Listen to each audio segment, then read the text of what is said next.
When your blood sugar levels are under control, your body has an easier time losing weight and you experience fewer cravings and less hunger. In this video, I'll share foods, supplements, and lifestyle habits you can adopt today to lower your blood sugar. Let's start with food choices. The calories we get from carbs, fats, and proteins have vastly different effects on blood sugar and insulin levels. Carbohydrates cause the most significant spike, proteins provide a moderate rise, and fats have little impact.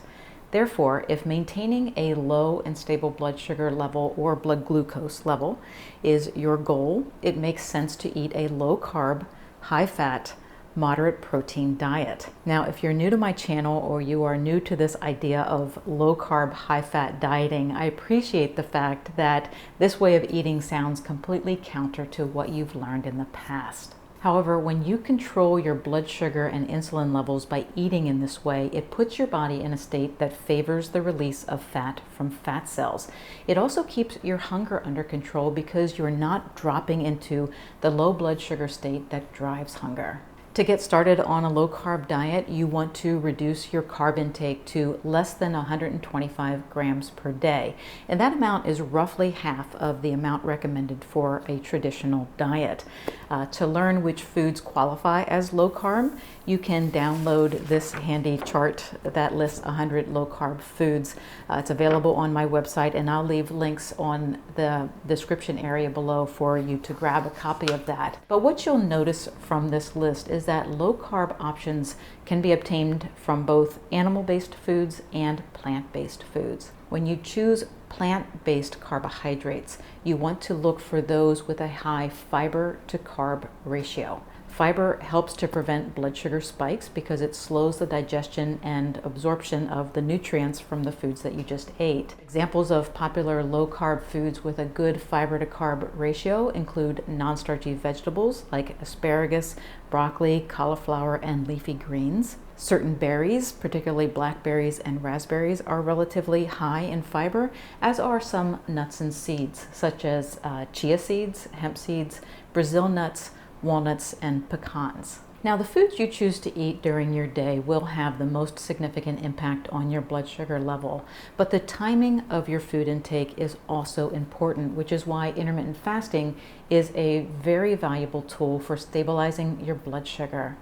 To practice it, you simply restrict the number of hours per day in which you consume calories. Because blood sugar rises in response to the foods you eat, allowing a daily period of not eating or fasting prevents blood sugar spikes. And over time, this improves insulin sensitivity, making your body more efficient at shuttling sugar out of your blood and into your cells where it can be used for energy. Now, if you're just getting started with fasting, it's best to begin with 12-12 fasting, which simply means that you fast for 12 hours and consume calories for the remaining hours of the day. For instance, stop eating at 7 p.m. and resume eating at 7 a.m. And you'll find that your comfort level with fasting grows quickly, allowing you to fast for longer periods and gain even more benefits. And a pro tip when it comes to fasting for blood sugar regulation is to eat an early dinner. When you start your fast early in the evening, you maximize the fasting period before bed. This is referred to as early time-restricted eating and is showing promise in the research as a tool for enhanced blood sugar regulation and insulin sensitivity. Once you have your eating at a comfortable level, you can get additional blood sugar control with supplements. Berberine, for instance, has been shown to reduce fasting blood glucose levels in people with type 2 diabetes. Participants in one study were given 1 gram of berberine per day for 3 months. At the end of the testing period, their fasting blood glucose levels dropped from 126 milligrams per deciliter to a normal reading of 100 milligrams per deciliter. Magnesium is an important mineral because it is involved in hundreds of metabolic reactions within your body. I like to refer to it as mellow magnesium because it provides a range of calming effects from fewer muscle cramps to fewer mood swings. However, magnesium deficiency is common and it's associated with a higher risk of diabetes. Fortunately, it is an easy mineral to supplement in your diet. You can simply use a multivitamin, or you can use an electrolyte supplement like Endure, which is a supplement that I take on a daily basis. There are also many low-carb foods that are high in magnesium. In fact, a salad is a great vehicle for magnesium-rich foods. I recommend making it a habit to eat a daily meal-sized salad.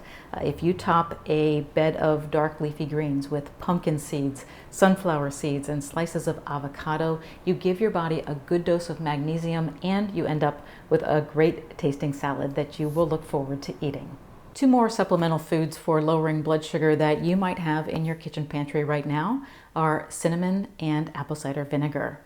Cinnamon, particularly a high-quality type like Ceylon cinnamon, has been considered to be a home remedy for blood sugar control for a long time. And there is scientific evidence to support the claims that cinnamon helps to lower your blood sugar. However, to get the benefit, you want to consume 1 to 6 grams of cinnamon each day, which is about a half to 2 teaspoons of cinnamon a day. Apple cider vinegar has been shown to improve insulin sensitivity and the uptake of glucose by your muscle cells. When your muscles have an easier time letting sugar in, it lowers the sugar that remains in your blood. As for how much to take, many of the studies have participants drink 30 milliliters, which is about 2 tablespoons of vinegar diluted with water, either before a meal or before bedtime. Taking it before bedtime is something to consider if you experience unusually high blood sugar levels in the morning.